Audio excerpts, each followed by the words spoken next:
Libreville, figée sous une brume étrange, portait les cicatrices d'une nuit d'incertitude. Le 29 août 2023, la ville vivait un moment suspendu entre hier et demain. Les rues, habituellement animées, étaient plongées dans un silence de plomb. Des militaires, comme des sentinelles invisibles, se tenaient au carrefour, observant le moindre mouvement avec une vigilance de fer. Les écrans de télévision brillaient d'un éclat froid, annonçant la victoire d'Ali Bongo Ondimba, réélu avec 64,27% des voix. Une victoire qui semblait déjà écrite, un scénario inscrit dans le temps, aussi inaltérable que les frontières d'un royaume. Mais à 4 heures du matin, l'histoire a pris un tournant radical. Alors que l'internet était coupé et que le pays était plongé dans un couvre-feu étouffant, un événement inattendu a pris le relais du discours politique. À travers les écrans de Gabon 24, une douzaine de militaires sont apparus, comme des spectres surgis d'une autre époque, annonçant la dissolution des institutions et l'annulation de l'élection. Le Comité pour la transition et la restauration des institutions,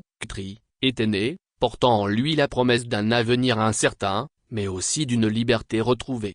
La surprise était totale. Les voix des observateurs se sont tues, et l'opération s'est déroulée dans un calme presque irréel. Pas de violence, pas de bruit, juste le souffle d'une nation prête à se réinventer. Les heures qui ont suivi ont fait place à un enchaînement de scènes qui allait marquer les mémoires, une foule émue, exaltée par la nouvelle, se déversant dans les rues comme un fleuve libéré de son barrage. Des chants ont résonné dans la ville, des danses ont envahi les trottoirs, et des bras levés vers le ciel ont salué la fin d'un règne de 55 ans.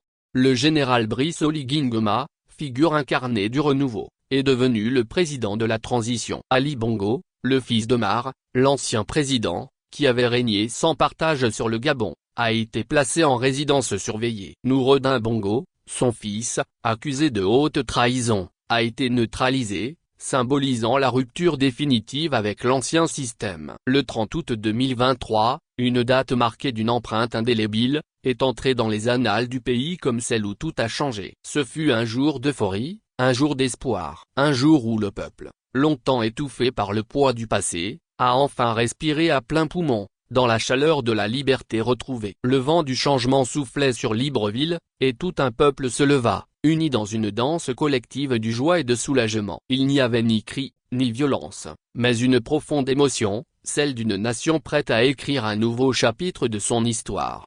Ce 30 août restera dans les mémoires comme le jour où la liberté a repris son souffle, le jour où l'histoire s'est réécrite, là, dans les rues de Libreville, sous un ciel d'espoir.